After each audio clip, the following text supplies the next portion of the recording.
Jésus. Dieu notre Père, nous voulons t'écouter ce matin, Seigneur. Nous disposons nos cœurs pour t'écouter toi seul.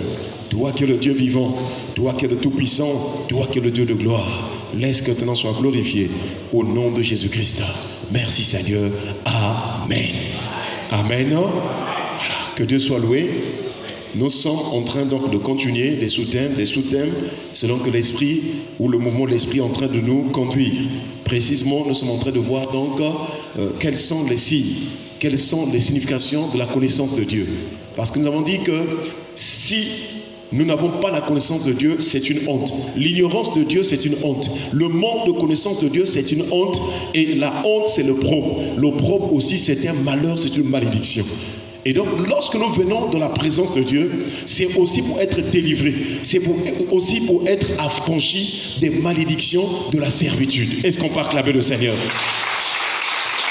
Jésus-Christ a dit, vous connaîtrez la vérité et la vérité vous affranchira. La parole de Dieu est la vérité, la parole de Dieu est la lumière qui affranchit.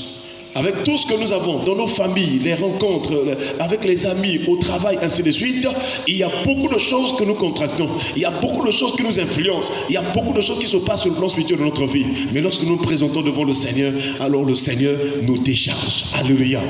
Que ce matin, le Seigneur te décharge de tout fardeau étranger, de tout joug étranger au nom de Jésus.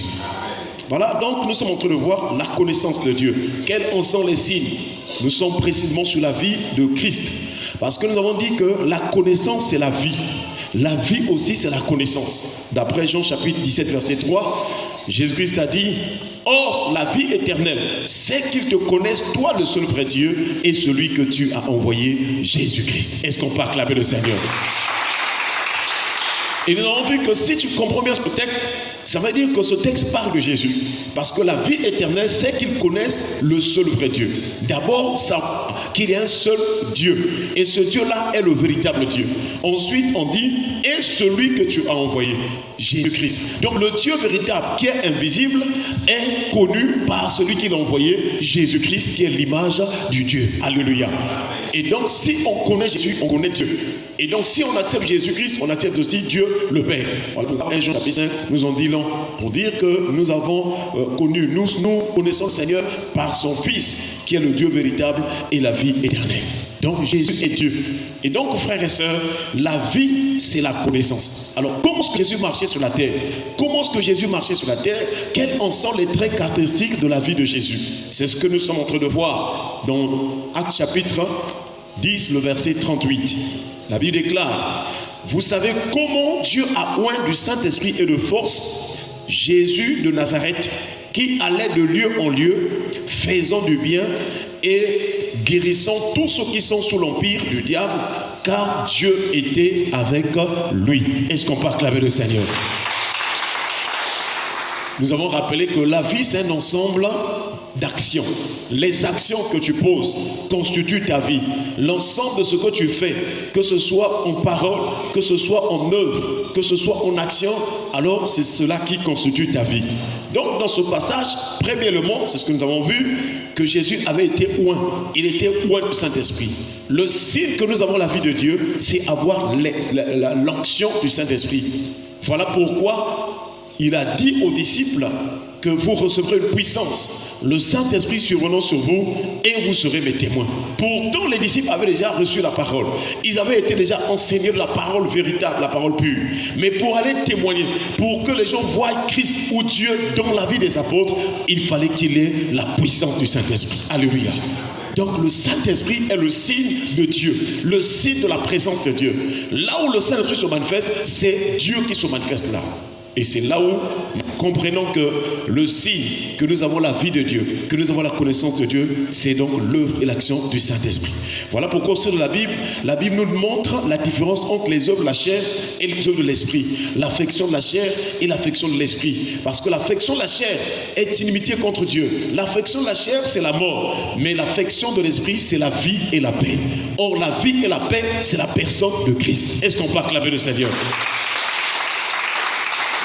Que le Seigneur te donne la vie là où il y avait la mort au nom de Jésus. Que le Seigneur te donne la paix là où tu étais tourmenté au nom de Jésus. Frères et sœurs, deuxième élément, Jésus allait de lieu en lieu. L'Esprit de Dieu nous met en mouvement. Quand le Saint-Esprit saisit une personne, celle-ci se met en mouvement pour travailler pour la gloire de Dieu. Et donc, nous voyons que Jésus s'est mis en mouvement, étant conduit, animé, dirigé par l'Esprit.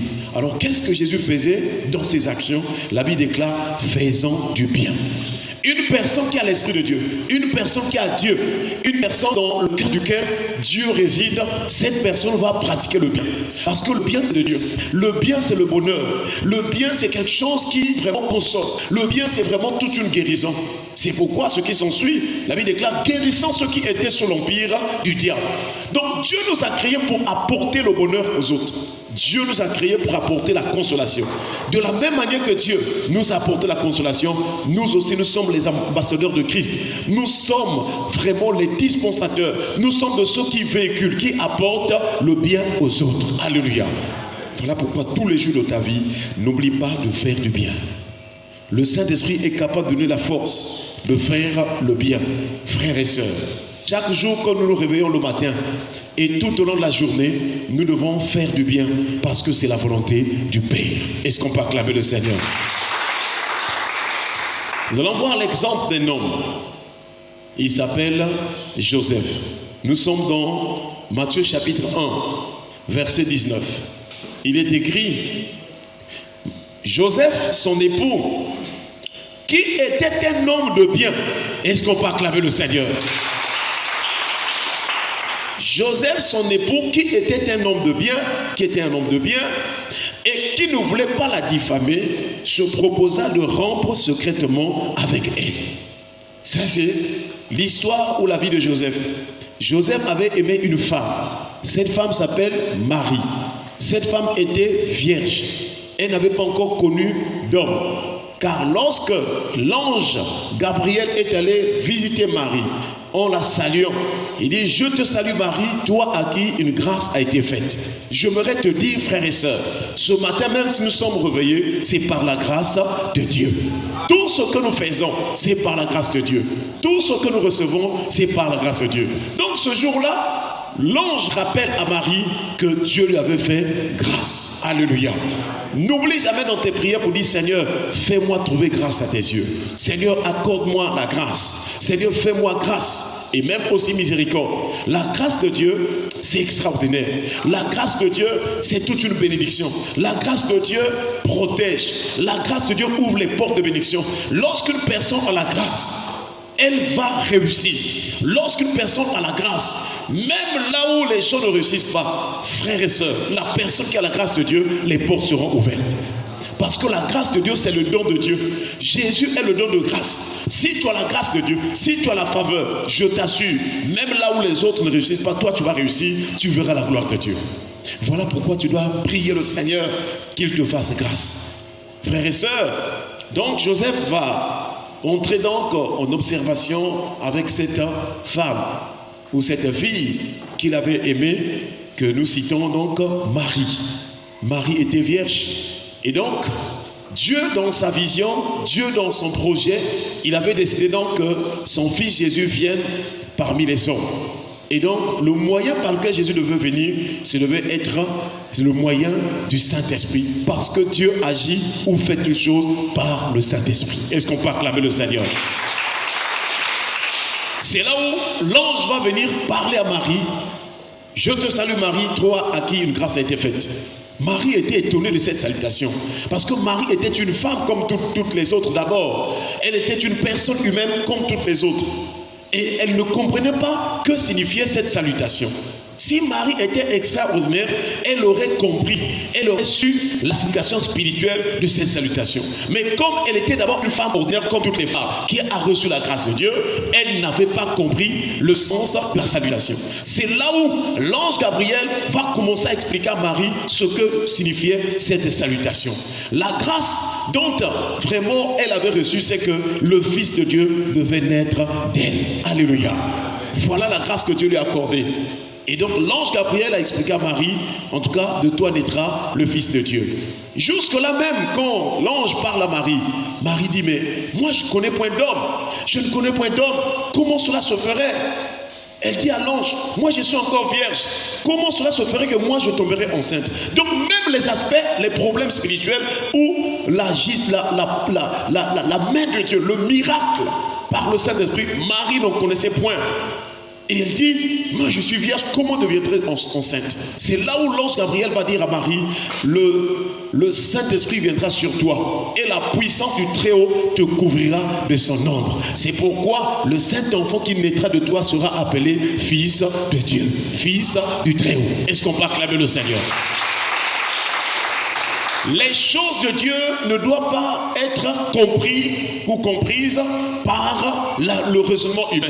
Tu as une pensée, tu as un raisonnement, tu as une conscience. Mais quand Dieu te parle, ne cherche pas à raisonner selon ta conscience. Alléluia.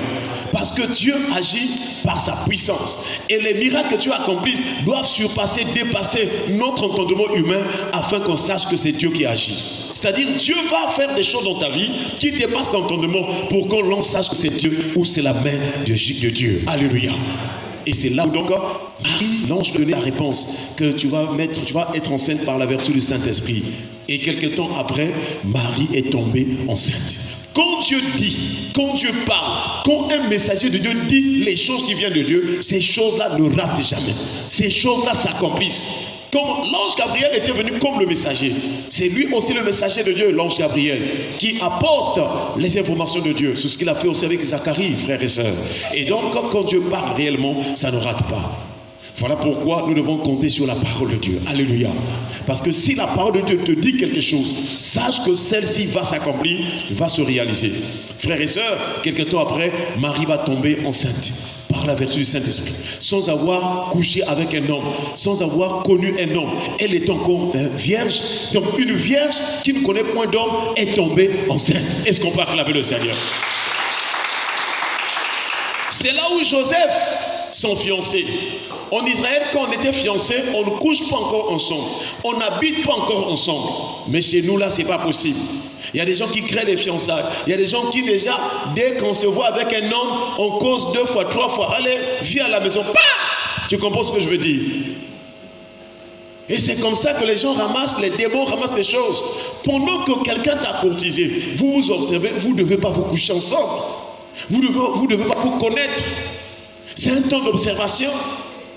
Je vous assure. Et Marie, quand elle est tombée enceinte, en tout cas, c'était avant qu'ils habitent ensemble avec Joseph, qu'ils soient ensemble, ils couchent ensemble. Joseph est en train d'observer la parole de Dieu. Alléluia. Si tu veux réussir un bon mariage, avoir un bon mariage, tu ne dois pas coucher avec l'homme ou tu ne dois pas coucher avec la femme avant que la personne vienne t'honorer ou voie tes parents ou t'honore. Ne fais pas ces choses, c'est une malédiction, c'est un péché. Je vous assure. Et Marie est tombée enceinte. C'est là où Joseph, comme c'était un homme de bien, la Bible déclare que Joseph, qui était un homme de bien, le bien ici de Joseph, c'est que Joseph n'a pas voulu diffamer cette situation. Joseph n'a pas voulu calomnier. Joseph n'est pas allé dire aux gens, regardez, la fiancée que j'ai eue là, sans que nous puissions être ensemble, elle est tombée enceinte. Ça, c'est quel genre de femme? Elle n'est pas allée diffamer. Il n'est pas allé, excusez-moi, discréditer la valeur de l'autre. Donc une personne de bien, une personne qui a un bon cœur ne peut pas aller calomnier. Une personne qui a un bon cœur, une personne qui pratique le bien ne doit pas dévaloriser son prochain. Ne doit pas parler en mal contre l'autre. Ne doit pas diminuer l'autre, chers frères et sœurs. La diffamation existe tellement, ça se passe presque tous les jours dans nos quartiers, dans nos relations, dans nos familles. La diffamation, où on diminue la valeur d'une personne. La diffamation, où on ternit l'honneur, la réputation d'une personne, frères et sœurs. La diffamation, c'est attaquer la personnalité de la personne. Par les paroles, par exemple, dites du mal de l'autre. Que le Seigneur nous pardonne toutes les fois que nous avons diffamé. Diffamer veut dire aussi dénigrer une personne. Combien d'hommes et de femmes, même des chrétiens, en cours de route, sur les places publiques, sont en train de dénigrer leur prochain. C'est un péché, la diffamation, je vous assure. Mais que le Seigneur nous donne un cœur comme celui de Joseph. Que nous soyons des hommes et des femmes qui pratiquent le bien et qui ne diffament plus les autres. Est-ce qu'on peut acclamer le Seigneur? La diffamation, c'est pour les méchants. Ce sont les méchants qui pratiquent ce péché-là. Mais nous qui sommes enfants de Dieu, nous ne devons pas vraiment vivre ce péché de diffamer, de discréditer, de dénigrer une personne. Même si tu as raison, apprends à rester calme. Apprends à rester vraiment tranquille. Apprends à te mépriser. Apprends à te contenir, même quand tu as raison. Un enfant de Dieu, même quand tu as raison, tu n'es pas obligé d'aller parler. Laisse, il y a quelqu'un là-haut qui peut parler à ta place. Il y a quelqu'un là-haut qui peut résoudre ce problème-là. Il y a quelqu'un là-haut qui peut vraiment faire reconnaître que toi tu as raison. Il y a quelqu'un là-haut qui plaide ta cause. Il y a quelqu'un là-haut qui peut témoigner de toi. Est-ce qu'on peut acclamer le Seigneur? Terminons par ce passage de Psaume 50. Le Psaume 50, le verset 19 à 20. C'est là où Dieu parle, nous montre que la diffamation, c'est une œuvre qui vient des méchants. Un peu lui en amont, la Bible déclare que Dieu dit aux méchants. Et le verset 19 à 20, il est écrit, du Psaume 50. Tu livres ta bouche mal. Ah, la diffamation, c'est une bouche qui pratique le mal. Qu'est-ce qui sort de ta bouche? Tous les jours, qu'est-ce qui sort de ta bouche? Est-ce que c'est le bien ou bien c'est le mal? La bouche aussi a ses péchés. La main a ses péchés, les pieds ont leurs péchés, mais la bouche aussi a ses péchés. Attention à ce qui sort de ta bouche. Et ici, on dit que le méchant, il livre sa bouche. Tu livres ta bouche au mal. Et ta langue est un tissu de tromperie. Oh! La langue du méchant, c'est un tissu de tromperie. Donc il y a des gens qui s'habillent de la tromperie. Il y a des gens qui ont une langue. La langue là ne fait que mentir, ne fait que tromper. Et Dieu dit, c'est tout un vêtement. Le péché, c'est tout un vêtement. C'est ce que Isaïe rappelle, que notre justice est comme un vêtement souillé. Je ne sais pas quelles sont les actions que tu poses chaque jour dans ta bouche. Et ici, on dit que la bouche du méchant, c'est un tissu de tromperie. Et toi, tu continues à tromper les gens. Et Dieu continue en disant, tu t'assieds et tu parles contre ton frère. La diffamation, c'est parler aussi contre le frère. Tu diffames le fils de ta mère. Voilà la calomnie. C'est une mauvaise chose. C'est toute une méchanceté. La calomnie, quand tu vas pour parler du mal de l'autre chez une autre personne, c'est tout un vêtement de péché que tu te portes. Quel est l'état de ta bouche? Quel est l'état de ta langue ce matin? Voilà pourquoi parfois quand tu pries, il n'y a pas de réponse.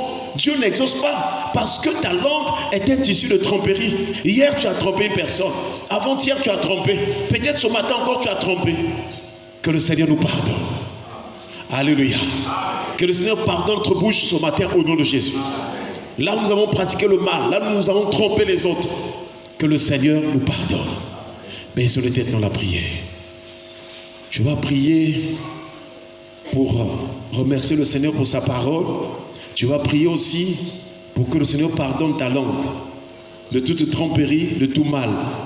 Et nous allons voir, prions le Seigneur au nom de Jésus. S'il te plaît, Seigneur.